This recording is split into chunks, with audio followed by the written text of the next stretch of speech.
Dah 36 tahun usia dia. Hari ni kita bongkar sama-sama dan kita tengok betul-betul apa sebenarnya yang ada dekat dalam kotak ni. Nak ke tak nak? Kalau nak, jom kita tengok sama-sama. Okay, Assalamualaikum guys. Welcome back to Mainan Adam Channel. Untuk episod hari ni, kit yang terpilih ialah itu dia, Crimson Glory daripada keluaran original Tamiya. So, kit ni diriliskan sejak pada tahun 1990 dan tahun ni ialah tahun 2026, meaning dia dah 36 tahun dirilis oleh pihak Tamiya. Dah masuk kategori ultra rare dan super vintage dah jentera ni guys. Dan saya nak ambil peluang ni untuk cakap ribuan terima kasih kepada sahabat saya yang sudi pinjamkan kit ni supaya kita boleh dapat kongsi ilmu kita semua sama-sama. Okey, tanpa buang masa, jom kita tengok dekat box art terlebih dahulu. Macam biasa, kit vintage ni biasanya kan, box art dia ialah gambar illustration, bukanlah gambar kit sebenar yang dah pun siap dipasang. Dan dapat tengok kat sini nampak Crimson G. Dan kalau tak salah saya lah, sebenarnya Crimson ni kan, dia ada banyak model lagi tau. Dia ada A, B, C, D, E, F, G ke something like that. Okay, wallahualam memang dah tak ingat sangat-sangat dah, sebab benda ni dah berpuluh-puluh tahun sangat guys. Dan design dia pun adalah sedikit berubah-ubah, tapi masih menggunakan apa tu, chassis dan setting yang sama lah, cuma beza dekat body saja.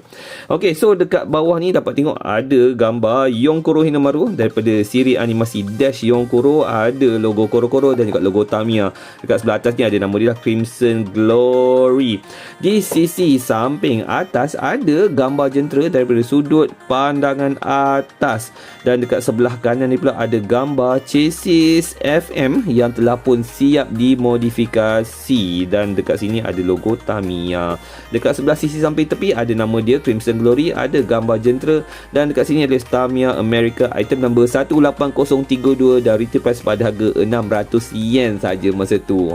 Sekarang kit-kit Tamiya yang rilis kan, mostly dah tengok macam atas 1200, 1300, 1400 dah guys. Dulu 600 yen saja. Dekat sisi samping bawah pula ada gambar transparent jentera ini. Okey, nampak ada bateri dia, nampak gear set dia. Dan dekat sebelah kanan ni pula ada contoh dua gear set yang diberikan dekat dalam kotak ni. Yang sebelah kiri ni ialah gear set 5/1 warna biru hijau, dan sebelah kanan ni ialah gear 4.2/1 iaitu warna merah coklat. Kit ni nampak tak, macam saya cakap tadi kan, dirilis pada tahun 1990 oleh pihak Tamiya dan ianya made in Philippines. So basically itu semua dekat bahagian luaran kotak dia. Masih lagi bucu tajam kotak ni, nampak tak, masih lagi cantik.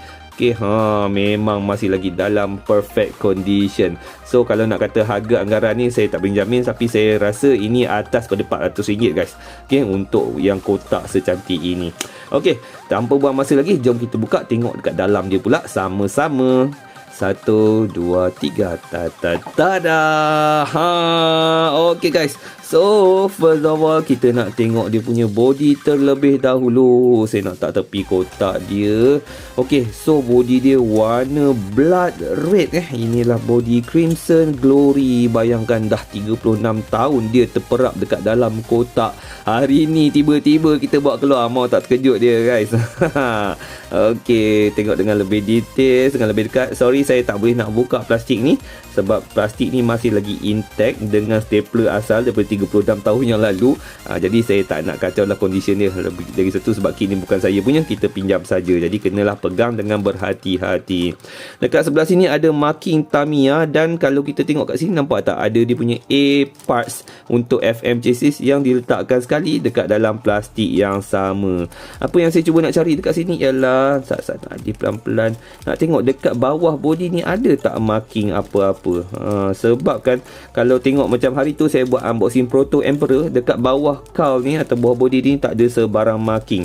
Dan untuk pengetahuan anda, sekarang ni memang tidak ada sebarang marking. Kalau tengok pada cowl ataupun body set daripada kit original Tamiya yang masih lagi baru dirilis oleh Tamiya, sekarang ni semua dah ada tulis item number dekat atas body ni, termasuklah dengan dia punya apa tu, tahun ke apa semua kan, ada details dia. Tapi untuk model Crimson Glory ni tak ada. Jadi kita alih pelan-pelan, kau duduk balik tempat kau. Lepas ni, okey. Okay, alright. So itu bahagian A-parts dengan bahagian body. Seterusnya nak tengoklah chassis yang dah pun 36 tahun dalam kotak ni guys. Chassis FM, itu mak atau datuk nenek moyang segala chassis front motor. Okey, ini yang pertama sekali chassis daripada jenis front motor yang dikeluarkan oleh pihak Tamiya. Lepas tu barulah diadaptasi untuk dijadikan sebagai chassis Super FM, dan lepas tu barulah di-upgrade menjadi chassis FMA yang kita guna dekat dalam race. Okey, untuk apa tu? Sekarang-sekarang ni lah, tahun 2020-an ni kan. Okey, dekat bawah ni ada marking 1990 Tamiya 18032. Is it the same item number? 18, yes, 18032. Bermakna chassis ni first time dirilis dengan kit ini guys. So first, ini memang betul lah, inilah segala nenek moyang chassis FM ni. Dirilis bersama dengan kit Crimson Glory. Warna dia nak kata warna apa dia? Warna brown sikit kan. Ada warna brown campur dengan warna grey sikit-sikit. Bawah ni ada marking on off, ada marking plus minus, lagi tak ada marking dah lah. Okey, marking material pun tak ada marking kat sini. Okey, so itu dia punya chassis. Seterusnya saya nak tengok wheel set dia. Wheel set dia daripada jenis large, wide di bahagian belakang, narrow di bahagian hadapan, dan untuk bahagian hadapan ni ada sedikit positive offset. Daripada jenis 6 spokes kan. Boleh tengok tak? Okey, design dia macam tu. Okey, so design dia untuk bahagian depan dengan bahagian belakang ni sama. Ada marking B, ada marking 1990 Tamiya dekat sebelah sini. Zaman-zaman ni belum ada lagi marking material apa nampak tak? Plate dia ada. Plate dia dah memang sedia ada. Saya tak pasti kenapa plate ni ada kat sini, tapi tak ada tulis barang apa-apa lah kat situ. Tak ada tulis daripada PP ke, daripada ABS ke apa kan. Okey, so wheelset tadi akan dikombinasikan dengan tayar daripada jenis Super Slick, material compound, nak kata regular, rasa macam regular, tapi dia sedikit keras sikit je kalau nak dibandingkan dengan tayar daripada material hard ataupun super hard. Okey, dia rasa keras sikit saja, tapi saya rasa ni daripada compound regular. Dekat sini ada marking 1988 Tamiya, dan dekat sebelah bawah pula ada marking 18014. Ini dia punya wheel set.